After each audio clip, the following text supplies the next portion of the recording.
Hi అందరికీ, this is Karthik Ratnam. Please subscribe to Tree Media. మీ సినిమాలు ఇన్ని చేశారు, ఎలా డైరెక్టర్ని చూసి ఓకే చేస్తారా, స్క్రిప్ట్ని చూసి ఓకే చేస్తారా, బ్యానర్ని చూసి ఓకే చేస్తారా? అబ్బా, బ్యానర్ వర్క్ ఇప్పుడు ఎలా ఎలా చూస్ చేసుకుంటారు అసలు మూవీస్? ఎందుకంటే చేసినవి చాలా తక్కువైనా కూడా యా యా మంచి మూవీస్, మంచి స్క్రిప్ట్స్ అనేది ఒకటి క్రియేట్ చేసుకున్నారు. యా మ్యామ్, దానిలో డౌట్ లేదు. ద థింగ్ ఈజ్ నిజంగా నాకు తెలియదు మ్యామ్ ఇట్లా చేయాలి అట్లా చేయాలని. అంటే ఇప్పుడు తెలుసు, ఇప్పుడు గ్రోన్ అప్ కొంచెమైనా బుద్ధి వచ్చింది. అప్పుడు చాలా చాలా జూనియల్ ఉంటుండే థాట్స్ అవన్నీ. తెలియదు, సరిగ్గా తెలియదు, బ్యాకింగ్ సరిగ్గా లేకుండే. సో స్క్రిప్ట్స్ అదంతా అంటే అది ఇప్పటివరకు చేసినవన్నీ ఇట్ వాజ్ మై అంటే లక్కే, అది ప్యూర్ లక్కే. ఇది పర్టికులర్గా ఇట్లనే చేయాలని ఏం లేకుండే. అండ్ ఆల్సో కంచర్పాలెంలో కొంచెం రస్టిక్గా చేయడం వల్ల మొత్తం రస్టికే వచ్చేవి. నేను ఇక్కడ హైదరాబాద్లో పుట్టి పెరిగినవని నాకు మొత్తం ఊర్లో వచ్చేవి. Right, okay. అవును, చేసినవన్నీ కూడా అవే చేశారు. బట్ కమింగ్ టు శ్రీరంగనీతులు ట్రైలర్ చూసాను. ఆ సిగరెట్ కానివ్వండి, స్మోక్ కానివ్వండి, మీకు ఎక్కడా అనిపించలేదా ఈ టైప్ ఆఫ్ క్యారెక్టర్ చేస్తున్నాము మనం, ప్రీవియస్ చేసిన దానికి ఇది కంప్లీట్? ఒక యాక్టర్ గా అట్లా ఆలోచించొద్దు మ్యామ్, వాట్ ఎవర్ లైక్. కానీ ఇది ఏమన్నా ఎఫెక్ట్ పడుతుందేమో పైన, అలా ఏం అనిపించలేదా? Okay, because it's a very beautiful story ma'am. అంటే లైఫ్లో ఎప్పుడో ఒకసారి మీరైనా ఎవరైనా ఒక అడిక్ట్ అయినా ఎవరినైనా చూసుంటారుగా. చూసినప్పుడు you'll connect to him, you'll feel like sorry to him for what life has done to him. అంటే అరే ఎందుకు ఈడు ఇట్లా అయిపోయిండు, ఎందుకు ఒక నశాలు ఉంటున్నాడు అన్నట్టు అనిపిస్తుంది కదా మనకు. పోనీ రోడ్ మీద చూసినప్పుడు అయినా ఎవరినైనా, లైఫ్లో ఎవరినో ఒకరినో ఇద్దరినో చూసి ఉంటాం కదా, మన ఫ్యామిలీలోనే ఎవరైనా అడిక్ట్స్ ఉంటారు. ఫర్ షూర్ బాగా కనెక్ట్ అవుతుంది మ్యామ్ వాళ్ళకి, because of what we have shown. నేను తెలుసుకున్నది ఏంటంటే ఈ మూవీ కోసం అసలు ఎలాంటి బ్యాడ్ హ్యాబిట్స్ లేని కార్తిక్ గారు నాకు తెలిసి 60-70 సిగరెట్స్ తాగారని. అమ్మా, 70-80 వెళ్ళిపోయాయి మ్యామ్ పర్ డే. కొన్నేమో మొత్తం, కొన్నేమో సగం సగం. చాలా కష్టంగా ఉండేది. నా చుట్టూ ఒక ఆరాలా ఉండేది ఆ స్మోక్ వాసన. చాలా పెంటగా ఉండేది మరి. అప్పుడు సైక్ కూడా చాలా వేరేగా ఉండేది. Because the skin of the character is different from what I am. నిజంగానే ఈ డ్రగ్స్ అడిక్ట్ అయిన వాళ్ళు వీళ్ళందరినీ వెళ్ళి కలిసి ఐ మెట్ దెమ్, మాట్లాడటం జరిగిందని. మాట్లాడాను మ్యామ్, వాళ్ళు ఎట్లా మాట్లాడతారు అనేది మొత్తం చూసిన. పాపం మ్యామ్, అంటే కొంతమంది నేను కలిసిన వాళ్ళని అయితే పాపం అనిపించింది. వాళ్ళ ప్రమేయం ఏం లేకుండానే దే హావ్ బీన్. ఈ క్యారెక్టర్ కోసం ఇదంతా చేశారా? మరి ఇది కష్టమైన క్యారెక్టరే మ్యామ్. నేను చేసిన దాంట్లో శ్రీరంగనీతుల్లో కార్తిక్ అనే క్యారెక్టర్ అయితే చాలా కష్టమైన క్యారెక్టర్. అండ్ ఆల్సో అన్నకు తెలిసిన వాళ్ళు కొంతమంది, ఐ మీన్ డైరెక్టర్కి తెలిసిన వాళ్ళు కొంతమంది ఉన్నారు అడిక్ట్ అయిన వాళ్ళు. He took me to Asha hospital అని ఉంటుంది ఇట్లా, సో రీహాబ్లకి అట్లా వెళ్ళి చూపించారు అన్న. He gave me that initiative like go meet them అని. సో యా, చాలా వాళ్ళని చూస్తే బాగా నేర్చుకోవచ్చు మ్యామ్ చేయకూడదని ఇంకా. And also for sure they won't glorify what they are doing. వాళ్ళు చెప్పరు this is right or something like that. మనం వెళ్ళి కలిస్తే వాళ్ళతో ఒక మాట్లాడిన ఫస్ట్ సెకండ్ మినిట్లోనే దిల్ start of this a bad thing man, student do it అని. బాగా చదువుకున్న వాళ్ళు ఉన్నారు మ్యామ్, నేను వెళ్ళి కలిసిన వాళ్ళలో బాగా చదువుకున్న వాళ్ళు ఉన్నారు. ఏదో కెరియర్లో చిన్నది ఏదో మిస్టేక్ అయినందువల్ల, లేకపోతే ఊరికేనే for no reason they have come in to it. అట్లా it's a very bad thing. Okay, ఇవన్నీ చేశారు. అసలు ఆ 70-80 the motivation was that ma'am, to connect to people. And it has, నేను ఇప్పటి వరకు నేను ఎప్పుడు చెప్పుకోలే నేను చాలా బాగా చేసిన అని. దీనిలో నేను చాలా చాలా చాలా బాగా చేసిన మ్యామ్. నాది నేను చూసుకున్నప్పుడే ఐ కాంట్, అంటే అరే ఈడే కొంచెం ఎక్కువ చేసేది ఉండే అట్లా ఏం అనిపించలే నాకు. చాలా బాగా వచ్చింది అది. Film has come really very good. ఇప్పటి వరకు చేసిన క్యారెక్టర్స్ లో టఫెస్ట్ అంటే ఏది చెప్తారు? కొంచెం ఛాలెంజింగ్ రోల్ చేశాను ఇప్పుడు చేస్తున్నాను మేము ఒకటి, దట్స్ ఛాలెంజింగ్ యాక్చువల్లీ.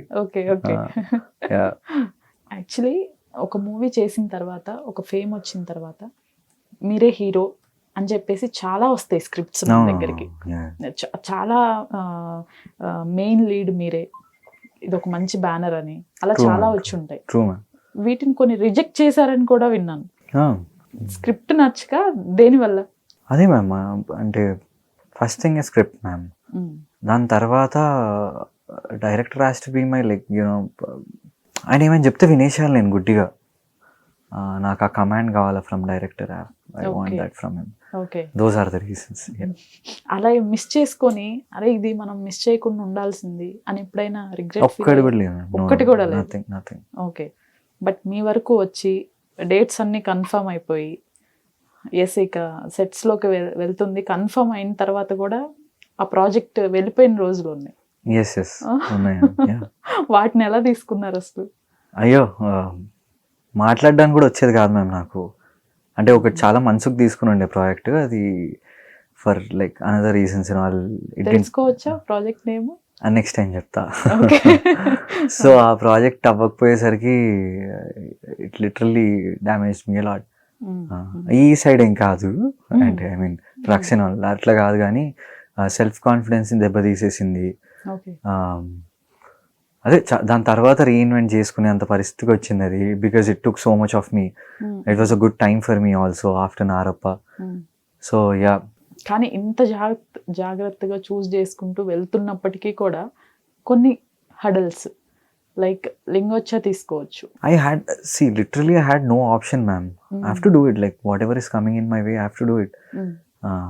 ఆ పీరియడ్ ఆఫ్ టైంలో, because I have to do it, that's all. వ్యవస్థ ఒక మంచి Yeah.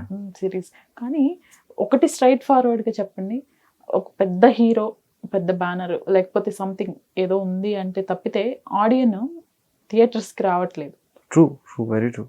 కదా? మ్యాక్సిమం ఓటీటీస్లోనే రిఫర్ చేస్తున్నారు చూడటానికి. Yes. ఒక సినిమా థియేటర్ వరకు తీసుకొచ్చి రిలీజ్ చేయటమే కష్టంగా మారుతుంది. Yes. మీ కాన్ఫిడెన్స్ ఏంటి? అప్కమింగ్ మూవీస్ కూడా రానివ్వండి, థియేటర్ వరకు వెళ్ళి ఆడియన్స్ని కూర్చోబెట్టగలిగే సత్తా ఉంది అని అనుకుంటున్నారా? సింగిల్ లీడ్గా తీసుకొని. Yes for sure. నేను అంటే వాట్ ఐ ఫీల్, అంటే అది ఉంటుందిగా ఒకటి మన లోపల, that what I feel is screen మీద నేను కనెక్ట్ చేయగలను అనేది is what I feel, ma'am. Okay. నేను నించొని నేను చేయగలను, I can act, I can properly act అనేది ఈజ్ వాట్ ఐ ఫీల్. అలా అది ప్రూవ్ చేశారు ఆల్రెడీ మూవీస్ తో. నేను అడుగుతుంది అది కాదు, ఇఫ్ రైట్ ఓన్లీ మీకోసమే. ఇఫ్ రైట్ నా కోసం ఇప్పుడే వస్తారని నేను అనుకుంటలేను, మ్యామ్. సినిమా it all depends on trailer and teaser. అప్పటి నుంచే వాళ్ళు, ఇప్పుడైతే జనాలు పోస్టర్ చూసి డిసైడ్ అయిపోతున్నారు, ma'am, whether to go to this film or no, because they have to spend a lot for a film. వాళ్ళు వెళ్ళి చూడాలంటే 250 రూపాయలు టికెట్. వెళ్ళినామా అక్కడ ఊరికే ఉండలేము, ఏ పాప్కార్న్ ఏదో తినాలనిపిస్తుంది. ఎందుకంటే ఈ మధ్యలో అంటే చెప్పొచ్చో చెప్పలేదు తెలియదు, కొన్ని దాంట్లో వాళ్ళు ఏసీతో పాటు పాప్కార్న్ స్మెల్ వదులుతున్నారంట, మనకు తినబుద్ధి అవుతుంది అంట అది. So they are spending a lot to come and watch us to get entertain.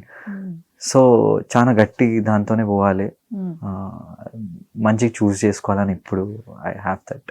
ఇంకా ఫ్యూచర్ ప్రాజెక్ట్స్ ఎన్ని ఉన్నాయి, ఎన్ని చేస్తున్నారు మీరు? ఒకటి ఇప్పుడు రిలీజ్కే ఉంది మ్యామ్, అది మన ప్రకాష్ రాజ్ సార్ ఇంకా AL Vijay sir, Rajasekhar sir అని కేర్ ఆఫ్ కాదల్ అని కేర్ ఆఫ్ కంచరపాలమే రీమేక్ చేశారు. ఆ ప్రొడ్యూసర్స్.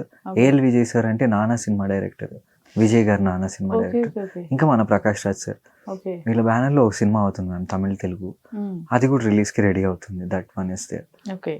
ఓన్లీ ఇప్పటి వరకు చేసినవన్నీ తెలుగు మూవీస్ ఏనా కార్తిక్ గారు? ఒక్కటి తమిళ్ చేశాను. తమిళ్ చేశారు. Care of Kancharapalem, care of Kadhal అని రీమేక్ అయింది, అదొకటి నేనే చేశాను. తమిళ్లో కూడా సేమ్ యాజ్ ఇట్ ఈస్ మీ రోల్ నా రోల్ నేను ఒక్కడిని నేనే చేశాను. ఓకే. కానీ అక్కడ తమిళ్లో ఎప్పుడు ట్రై చేయలేదు? అంటే అక్కడ చేయాలంటే డబుల్ ద ఎఫర్ట్స్ కావాలి మ్యామ్. ఇక్కడ చేసేది ఐ మీన్ ఆ భాష కొంచెం నోరు తిరగాలి, మనం చాలా ఎఫర్ట్ పెట్టాలి కదా. ది బెస్ట్ స్క్రిప్ట్ వచ్చినప్పుడు for sure I'll do. I'm waiting actually. Okay. Actually ఎందుకంటే ఎక్కువ ఇలా ఫేస్ లుక్ ఉండి న్యాచురల్ గా ఆ హెయిర్ కానివ్వండి అదంతా మనం అక్కడ చూస్తాం. తమిళ్లో అందుకే ఆ డైరెక్టర్ కూడా హేమాంబర్ జాస్తి గారు, ఆ డైరెక్టర్ కూడా వీడు తెలుగు కన్నా మధురైవన్ లెక్క ఉన్నాడు ఎక్కువ అని చెప్పి పెట్టేసుకున్నారు. ఈ ఆష్మి whether you can like dialogues వరకు నువ్వు చెప్పగలవా తమిళ్లో అని అడిగారు. ఏది చెప్పమంటే చెప్పేసాం. మనం ధనుష్ సినిమాలు గట్టిగా చూస్తాంగా, తమిళ వచ్చింది అలాగా. సో అలా ఇట్ వెంట్ ఆఫ్. అసలు మీకెవరు చిన్నప్పటి నుంచి ఫేవరెట్ హీరో, ఒక పర్సనాలిటీ? నిజంగా చెప్తున్నా, ఇదేమి అంటే డిప్లొమాటిక్ ఏం కాదు కానీ నిజంగా నాకు అందరు నస్తారు మ్యామ్, మస్తు నస్తారు, అందరికి అందరు నస్తారు నిజంగా. బట్ వన్ గా ఇస్ దేర్, లైక్ మా ఫ్రెండ్స్ చెప్పేటోళ్ళు, అరే అట్లా నువ్వు అడిగితే అందరి సినిమాల్లో అందరు ఇష్టం అని చెప్పొద్దు, ఇగో నాకు ఎన్టీఆర్ అంటే ఇష్టం, నాకు అల్లు అర్జున్ అంటే ఇష్టం, అట్లా చెప్తుంటే నీకు ఒకటి ఇష్టం ఉండాలి కదరా అని అడిగితే ఇక నేను ఆలోచిస్తాం, have to work on it అన్నట్టు. అష్టాచమ్మా సినిమా చూసినాం ఫ్యామిలీ అంతా పోయి. ఓకే. చూసినప్పుడు నాని గారు ఎంట్రీ సీన్ ఉంటుంది కదా, ఎంట్రీ సీన్ కి నా ఫేవరెట్ హీరో అనుకున్నా. It happen like that. మస్త్ అనిపించింది ఆయన వస్తుంటే దిగి నడుచుకుంటూ వస్తుంది. It was very nice. Okay. It went like that for me. Next వచ్చేసి రవితేజ గారిది. అవును మ్యామ్. మీ లైఫ్ లో ఆయన కోసం వెళ్ళి ఫోటో వరకు వెళ్దాము అనుకున్న వాళ్ళు మూవీ వరకు వెళ్ళారు. అవును మ్యామ్. అవును. ఎలా తీసుకోవచ్చు అసలు? దీనికోసం బ్యాక్గ్రౌండ్ ఏదైనా వర్క్ చేస్తారా అంటే ఇవన్నీ జరగటానికి, లేకపోతే ఎలా జరుగుతున్నాయి అవన్నీ? నాకు ఇప్పటికీ గుర్తు ma'am, the memory is still fresh. Ravi సార్ని ఒకటి డాన్స్ షోలో నేను సైడ్ డాన్సర్గా చేస్తుండే, అక్కడ అన్నపూర్ణ స్టూడియోస్లో 7 acres కింద ఉండేది కదా, అడవి లెక్క ఉండేది అప్పట్లో. సో సార్ వచ్చినారు అక్కడ, వేరే షూట్ కోసం వచ్చినారు. చూడంగానే ఈయన అంత హైట్ ఉన్నాడు, అంత తెల్లగా ఉన్నాడు ఏంది, అరే మామ అని చెప్పి అందరు గల్లీలందరూ చెప్తా అన్నట్టు. ఎంత తెల్లగా ఉంటాడో తెలుసు అసలు, రవితేజని చూసినా నేను, ఎంత తెల్లగా ఉంటాడు మనిషి, ఏం పొడుగ్గుంటాడు, జుట్టు మొత్తం ఇట్లా ఎదురుంగుండి కలర్ ఉన్నది, జుట్టు గోల్డ్ కలర్ ఉన్నది, అది అని చెప్పి చాలా I was telling them. Then బాగా ఇష్టం రవి సార్ అంటే, టైమింగ్ చాలా ఇష్టం. And also from where he has come, ఎంత హార్డ్ వర్క్ చేసి వచ్చినారు, ఏమేమి చేసి వచ్చినారు. సో రామోజీ ఫిలిం సిటీలో ఒకసారి ఏదో చిన్న ఇంటర్వ్యూకి వెళ్ళినుండే, అప్పుడు రవి సార్ షూటింగ్ జరుగుతుందని తెలిసింది. ఇంకా ఎట్టనైనా కలవాలా ఆయనని, ఇప్పుడు మనం అంటే కొంచెం తెలుసు కదా, అంటే కనీసం మేనేజర్స్కి అట్లా తెలుస్తుంది కదా అని చెప్పి ఉన్న ఇన్ఫ్లుయెన్స్ అంతా వాడి రవి సార్ వాళ్ళ మేకప్ మ్యాన్ నంబర్ తీసుకున్నా, శ్రీనివాస్ అన్న అని ఉంటారు, ఆయన నంబర్ తీసుకొని, అన్న నేను ఎట్లనైనా కలవాలన్నా, దూరం నుంచి చూపి నాకు చాలు అని చెప్తే, సరే బాబా సరే రా బాబా అన్నాడు. సరే అని వెళ్ళి I got a photo with him. That's so అట్లాంటి జర్నీ ఆయన నాకు ప్రొడ్యూస్ లైక్ ఫర్ మీ, ఒక సినిమా ప్రొడ్యూస్ చేశారు. ఎలా ఇది ఎలా వచ్చింది అసలు? సరే ఫోటో అంతవరకు ఓకే, మూవీ ప్రొడక్షన్ కానివ్వండి, అసలు నాకు ఏం సంబంధం లేదు మ్యామ్ యాక్చువల్లీ. అది వర్మ అని డైరెక్టర్ చాంగ్రీ బంగారాజాకి, ఆయన వచ్చి నారప్పకి అసోసియేట్ డైరెక్టర్ ఉండే, ఆయనకి నేనంటే బాగా ఇష్టం. ఎక్కడో ఒక చోట సతీష్ అన్న. సో సతీష్ అన్న వచ్చి ఆయన స్టోరీ రాసుకున్నప్పుడు నన్నే అనుకున్నారు, అక్కడ నేనే కనబడ్డా ఆయనకి. సో ఈ సినిమాకి నువ్వేరా అనుకున్నారు ఆయన. దాని తర్వాత ఆయన ట్రయల్స్ లో ఉన్నారు గట్టిగా, just trying for that film to be produced.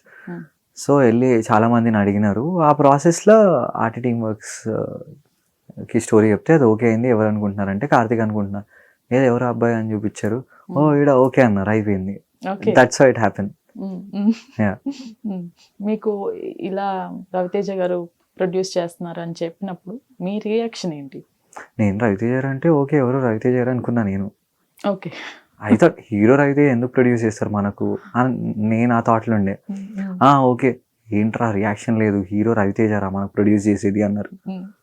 ఎక్కడున్నా అర్జెంట్ గా చెప్పని చెప్పి ఆయన దగ్గరికి వెళ్ళిపోయాను అనమాట. It was so overwhelming. రాత్రంతా కార్లో తిరుగుతూనే ఉన్నాం, అది జీర్ణించుకుని తర్వాత okay Ravi sir is producing hour film అని చెప్పి కన్ఫర్మ్ అయింది అప్పటి ఓకే అని. He is not ప్రాంకింగ్ on me అని చెప్పి.